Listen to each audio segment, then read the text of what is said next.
दोस्तों, आज हम आपको एक ऐसी सच्ची घटना की पूरी कहानी सुनाने जा रहे हैं जिसने वर्षों पहले इतिहास के पन्नों में जगह बनाई। इस घटना को लगभग 22-63 साल पहले अंजाम दिया गया था और अदालत ने भी उस समय ही इस मामले पर अपना फैसला सुना दिया था। लेकिन इस केस को आज भी याद किया जाता है क्योंकि यह भारतीय न्याय प्रणाली के इतिहास में एक महत्वपूर्ण स्थान रखता है। यह मामला है भूतों की हत्या का। सुनने में अजीब जरूर लग सकता है कि भूतों की हत्या कैसे की जा सकती है, लेकिन इस केस में ऐसा ही कुछ हुआ था। दुनिया इस केस को स्टेट ऑफ उड़ीसा बनाम राम बहादुर थापा केस या फिर the murder of ghost case के नाम से जानती है। तो आखिर क्या है इस केस की पूरी कहानी? वास्तव में हत्या किसकी हुई थी? इस केस का भूत से क्या रिश्ता था? इस घटना में कातिल कौन था और अदालत का ऐतिहासिक फैसला क्या था? इन सभी सवालों का जवाब जानने के लिए हमारे साथ वीडियो के अंत तक बने रहिए। इस वीडियो में आपको इस घटना की पूरी कहानी के साथ साथ भारत के एक महत्वपूर्ण कानून के बारे में भी जानकारी मिलेगी, जिसके बारे में शायद आपने अब तक नहीं सुना होगा।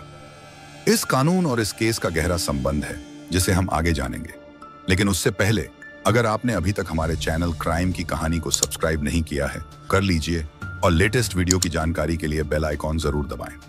तो चलिए अब कहानी शुरू करते हैं। जैसा कि हमने बताया, यह घटना वर्षों पहले की है।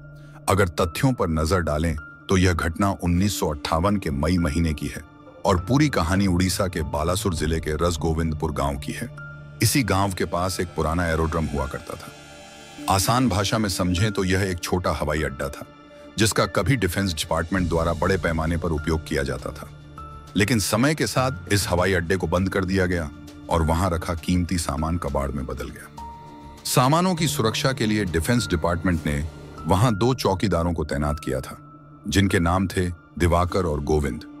1958 के आसपास डिफेंस डिपार्टमेंट ने वहां मौजूद स्क्रैप को बेचने का फैसला किया। इस खबर कोलकाता के जगत बंधु चटर्जी, जो चटर्जी ब्रदर्स कंपनी चलाते थे, के कानों तक पहुंची। स्क्रैप खरीदने की नीयत से जगत बंधु चटर्जी अपने घरेलू नौकर राम बहादुर थापा के साथ 1958 के अप्रैल महीने में रसगोविंदपुर गांव पहुंचे। राम बहादुर थापा नेपाल का रहने वाला था, लेकिन वह लंबे समय से जगत बंधु के घरेलू नौकर के तौर पर काम कर रहा था। गांव पहुंचने पर उन्हें पता चला कि स्क्रैप खरीदने की प्रक्रिया में काफी समय लग सकता है, इसलिए उन्हें कुछ दिन गांव में ही रुकना पड़ेगा। उन्होंने कृष्णा चंद्र पत्रों के घर को किराए पर लेने का फैसला किया। कृष्णा चंद्र पत्रों उसी बंद पड़े हवाई अड्डे के पास एक चाय की स्टॉल भी चलाते थे। जगत बंधु और राम बहादुर पत्रों के घर में किराएदार के रूप में रहने लगे और स्क्रैप खरीदने की प्रक्रिया में जुट गए।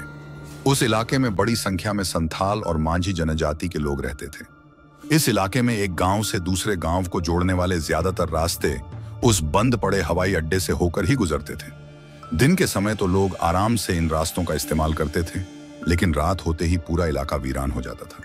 दरअसल पूरे इलाके में यह चर्चा आम थी कि रात के समय बंद पड़े हवाई अड्डे पर भूतों का कब्जा हो जाता है।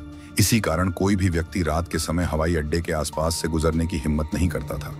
यहाँ तक कि अगर हवाई अड्डे के उस पार से आने वाले किसी व्यक्ति को देर रात हो जाती थी तो वह घर जाने के बजाय हवाई अड्डे के इस पार के किसी गांव में रुकना ही बेहतर समझता था।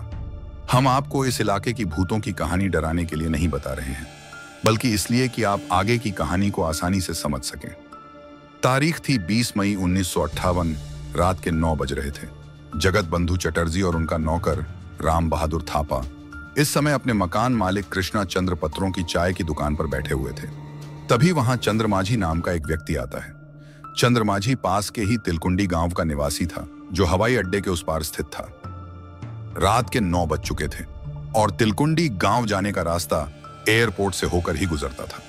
भूतों के डर से चंद्रमाझी अपने गांव जाने की हिम्मत नहीं जुटा पा रहा था, इसलिए वह कृष्णा चंद्र पत्रों की चाय की दुकान पर आकर कहता है, मुझे रात में यहीं रहने दो। मैं इतनी रात में अपने घर नहीं जाना चाहता, क्योंकि रास्ते में वही भूतिया हवाई अड्डा है।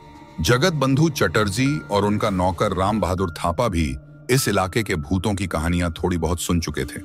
इसलिए जैसे ही चंद्रमाझी ने भूत के डर से अपने गांव जाने के बजाय उसी चाय की दुकान पर रुकने की बात कही, चटर्जी उससे कहते हैं, अगर वास्तव में वहां भूत है तो चलो आज हम भी उस भूत को देख ही लेते हैं। इतना ही नहीं, वे दोनों कहते हैं, हम तुम्हें तुम्हारे घर तक छोड़ आएंगे और इसी बहाने भूत भी देख लेंगे। पहले तो चंद्रमाझी उनके साथ गांव जाने से मना कर देता है, लेकिन थोड़ी देर बाद कहता है, अगर कृष्णा चंद्र पत्रों तैयार हो जाते हैं तो हम साथ में चल सकते हैं। फिर जगत बंधु चटर्जी, उनका नौकर राम बहादुर थापा और टी स्टॉल के मालिक कृष्णा चंद्र पत्रों को भूत देखने के लिए साथ चलने पर जोर देने लगते हैं। थोड़ी देर बाद पत्रों भी इनके साथ जाने के लिए तैयार हो जाता है। आखिरकार ये चारों 3 कुंडली गांव की ओर निकल पड़ते हैं। हालांकि रात का समय था, लेकिन इन लोगों ने आत्मरक्षा के लिए कोई हथियार साथ नहीं लिया था, सिवाय राम बहादुर थापा के, जिसके पास एक खुकरी थी। जो लोग नहीं जानते हैं उनके लिए बता दें कि खुकरी एक पारंपरिक नेपाली हथियार है, जिसे नेपाली लोग अपनी सुरक्षा के लिए अपने पास रखते हैं। आसान शब्दों में कहें तो खुकरी एक छोटी चाकू होती है। थापा के पास एक छोटी टॉर्च भी थी। कुछ देर पैदल चलने के बाद ये चारों तिलकुंडी गांव पहुंच जाते हैं और चंद्र माझी को सुरक्षित उसके घर छोड़ देते हैं। इस दौरान इन लोगों को रास्ते में या एयरपोर्ट पर कहीं भी भूत नजर नहीं आता। इससे उन्हें लगता है कि उनकी भूत देखने की इच्छा अधूरी रह जाएगी। लेकिन जैसे ही वे तिलकुंडी गांव से लौटने लगते हैं, तभी एयरपोर्ट पर उन्हें दूर से कुछ हलचल दिखाई देती है। वे देखते हैं कि वहां हल्की हल्की रोशनी हिल रही है, साथ ही कुछ साए भी नजर आ रहे हैं। उस समय रात का सन्नाटा था और हवा तेज चल रही थी। यह नजारा देखकर सभी समझ जाते हैं कि यह भूतों की टोली है जो रात के सन्नाटे में नाच रही है। भूतों को करीब से देखने की उत्सुकता में राम बहादुर थापा की चाल तेज हो जाती है और वह तेजी से भूतों की तरफ बढ़ने लगता है। वह इतनी तेजी से भागता है कि चटर्जी और पत्रों काफी पीछे छूट जाते हैं। तेजी से भागते हुए थापा उस रोशनी और सायों तक पहुंचता है और अचानक अपनी खुकरी निकालकर पागलों की तरह हवा में चलाने लगता है। दरअसल थापा अपने चाकू से भूतों पर हमला कर रहा था। वह अपने होश हवास इतने खो देता है कि उसे अपने साथ चल रहे बाकी के 2 साथियों की भी खबर नहीं रहती और वह पागलों की तरह चाकू चलाना जारी रखता है। पीछे पीछे भागते हुए कृष्णा चंद्र पत्रों भी वहां पहुंचता है। जब वह वहां पहुंचता है तो थापा इस बात का एहसास नहीं कर पाता और पागलों की तरह चाकू चलते हुए गलती से पत्रों पर भी 1-2 वार कर देता है। चाकू के घाव की वजह से कृष्णा चंद्र पत्रों अचानक चिल्ला उठता है।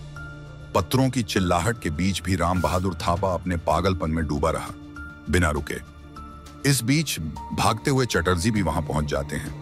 जगत बंधु चटर्जी कुछ दूरी पर खड़े थे जब उन्होंने पत्रों के अलावा कई महिलाओं की भी चीखें सुनी। चटर्जी दूर से ही राम बहादुर थापा पर चिल्लाते हुए उसे रोकने की कोशिश करते हैं। उनकी आवाज सुनकर आखिरकार राम बहादुर थापा रुकता है। तभी उसे भी पत्रों के साथ साथ महिलाओं की चीखें सुनाई देने लगती हैं। घबराकर वह अपनी टॉर्च जलाता है और चारों ओर देखने लगता है। जो नजारा उसके सामने आता है उसे देखकर वहां मौजूद सभी लोग स्तब्ध रह जाते हैं। एक तरफ कृष्णा चंद्र पत्रों के बीच लथपथ पड़े थे, जोर जोर से चिल्ला रहे थे। दूसरी तरफ 3 महिलाएं थीं। उनमें से एक खामोश हो चुकी थी, जबकि 2 महिलाएं दर्द से चीख रही थीं। इस दृश्य को देखकर लोग समझ नहीं पाते कि आखिर हुआ क्या है।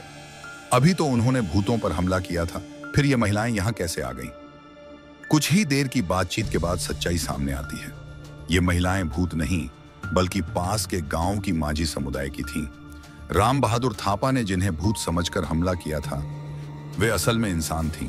ये महिलाएं रात में महुआ का फूल चुनने वहां आई थीं। जो लोग गांव में रहे हैं वे अच्छी तरह जानते होंगे कि जब तेज हवा चलती है तो महुआ के पेड़ से फूल गिरते हैं। गांव के लोग इन फूलों को इकट्ठा कर सुखाते हैं और इससे कई प्रकार के खाद्य पदार्थ और औषधियां बनाते हैं। पुराने समय में महिलाएं लालटेन की मध्यम रोशनी में महुआ के फूल चुनने आती थीं। लेकिन एक बार राम बहादुर थापा ने गलती से इन महिलाओं को भूत समझ लिया और उन पर हमला कर दिया। इस हमले में गेली माझी नामक एक महिला की मौत हो गई, जबकि 2 अन्य महिलाएं गंभीर रूप से घायल हो गईं। राम बहादुर थापा की पागलपन भरी इस हरकत से कृष्णा चंद्र पात्रो भी घायल हुए थे। अगली सुबह पास के पुलिस स्टेशन को इस घटना की सूचना दी गई और पुलिस ने राम बहादुर थापा के खिलाफ एक महिला की हत्या और 3 लोगों पर जानलेवा हमला करने के आरोप में धारा 302, 306 और 304 के तहत मामला दर्ज कर उसे गिरफ्तार कर लिया। हत्या का मामला था, जिससे यह पूरी संभावना थी कि राम बहादुर थापा को सख्त सजा मिल सकती थी। लेकिन जब इस मामले की सुनवाई सेशन कोर्ट में हुई तो कुछ चौंकाने वाले फैसले सामने आए। राम बहादुर थापा के वकील ने कोर्ट में यह दलील दी कि उनके मुवक्किल ने अनजाने में महिलाओं को भूत समझकर हमला किया और उनका उद्देश्य किसी पर हमला करना नहीं था। दूसरी ओर विपक्ष ने कहा कि यह सही है कि राम बहादुर थापा ने गलती से हत्या की, लेकिन जो लापरवाही उन्होंने दिखाई उसकी सजा उन्हें अवश्य मिलनी चाहिए। मामला बहुत ही पेचीदा था, इसलिए अदालत में सुनवाई लंबे समय तक चली। अंततः 1949 में सेशन कोर्ट ने राम बहादुर थापा को बिना किसी सजा के बरी कर दिया। कोर्ट ने आईपीसी की धारा 69 का हवाला देते हुए राम बहादुर थापा को रिहा कर दिया। धारा 69 के अनुसार अगर कोई व्यक्ति वास्तविक तथ्यों की जानकारी के बिना अपराध करता है तो माफ किया जा सकता है। अदालत ने सभी दलीलें और गवाहियों को सुनने के बाद निर्णय लिया कि राम बहादुर थापा को यह अंदाजा नहीं था कि वह असल में इंसानों पर हमला कर रहा है और इसलिए उसे दोषमुक्त कर दिया गया। राम बहादुर थापा के मामले में यह स्पष्ट हुआ कि उसे वास्तविक तथ्यों का सही अंदाजा नहीं हो पाया, जिसके कारण उसने अनजाने में इस अपराध को अंजाम दिया। कोर्ट ने इस मामले में राम बहादुर थापा की हरकतों को मिस्टेक ऑफ फैक्ट्स यानी तथ्यात्मक गलती मानते हुए उसे बरी कर दिया। कोर्ट के इस फैसले के बाद राम बहादुर थापा जेल से छूट जाता है, लेकिन तत्कालीन उड़ीसा सरकार ने सेशन कोर्ट के इस फैसले के खिलाफ उड़ीसा हाई कोर्ट में अपील की। हाई कोर्ट में भी इस मामले की लंबी सुनवाई होती है और अंततः उड़ीसा हाई कोर्ट ने भी सेशन कोर्ट के फैसले को सही ठहराते हुए राम बहादुर थापा को आईपीसी की धारा 69 के तहत बरी कर दिया। कोर्ट ने इस केस की सुनवाई के दौरान 1952 के एक अन्य मामले का भी जिक्र किया। 1952 के उस मामले में चिरंजी नामक एक व्यक्ति अपने बेटे के साथ आयुर्वेद से संबंधित कुछ जड़ी बूटियां ढूंढने के लिए पहाड़ पर गया था। अचानक चिरंजी का पैर फिसल गया और वह नीचे गिर गया। सिर के पत्थर से टकराने की वजह से चिरंजी को भ्रम हो गया और जब उसका बेटा मदद के लिए आया तो उसने उसे बाघ समझ लिया और बचाव में हमला कर दिया, जिससे उसके बेटे की मौत हो गई। कोर्ट ने इस मामले में भी चिरंजी को मिस्टेक ऑफ फैक्ट्स का लाभ देते हुए बरी कर दिया था। इस केस में न्याय के एक महत्वपूर्ण सिद्धांत पर भी चर्चा होती है, जिसके अनुसार यदि किसी व्यक्ति को सही तथ्यों की जानकारी नहीं है तो उसके गुनाह को माफ किया जा सकता है, लेकिन अगर किसी भी व्यक्ति को कानून की जानकारी नहीं है तो उसे माफ नहीं किया जा सकता है। राम बहादुर थापा के मामले में साबित होता है कि उसे कानून की जानकारी थी, लेकिन तथ्यों का अंदाजा नहीं हो पाया था। इसके अलावा यह भी साबित नहीं हुआ कि राम बहादुर थापा ने इस हत्या को पहले से प्लान किया था। राम बहादुर थापा की एक और छोटी हरकत भी उसके पक्ष में जाती है। जब थापा चंद्र माझी को उसके गांव छोड़ने जा रहा था तो उसके पास खुखरी के अलावा एक टॉर्च भी थी।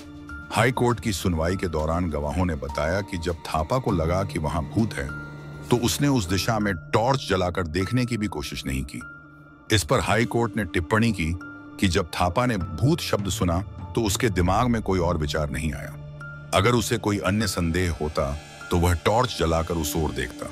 इन सभी तथ्यों के आधार पर राम बहादुर थापा को हाई कोर्ट से भी राहत मिलती है और वह इस हत्या के बावजूद बिना किसी सजा के बरी हो जाता है। हालांकि एक सवाल आपके मन में आ सकता है कि क्या जगत बंधु चटर्जी ने हवाई अड्डे पर मौजूद स्क्रैप खरीदी या नहीं। इस विषय में सार्वजनिक जानकारी उपलब्ध नहीं है, क्योंकि इस अप्रत्याशित हत्या के बाद सभी लोग कानूनी विवाद में उलझ गए। दोस्तों, आपके अनुसार राम बहादुर थापा के मामले में सेशन कोर्ट और फिर हाई कोर्ट द्वारा दिया गया फैसला सही था या गलत? कृपया कमेंट बॉक्स में अपनी राय साझा करें। अगर आपको इस मामले में फैसला सुनाने का अधिकार मिलता तो आपका क्या निर्णय होता, यह भी कमेंट बॉक्स में जरूर बताएं। अगर आपको हमारी मेहनत पसंद आई हो तो कृपया इस वीडियो को लाइक और शेयर करें। यदि आपने अब तक स्कैरी जोन चैनल को सब्सक्राइब नहीं किया है तो जल्द से जल्द सब्सक्राइब करें और बेल आइकॉन दबाकर नोटिफिकेशन को ऑन कर लें। अगले वीडियो में क्राइम की दुनिया से जुड़े और मुद्दों पर चर्चा होगी। क्या आप एक ऐसे प्रेम कहानी के बारे में जानते हैं जिसका अंत एक फ्रीज में हुआ था और यह घटना जब हुई थी तब उस पर पूरा देश रोया था? उस कहानी को देखने के लिए स्क्रीन पर आ रही वीडियो पर क्लिक करके जरूर देखें।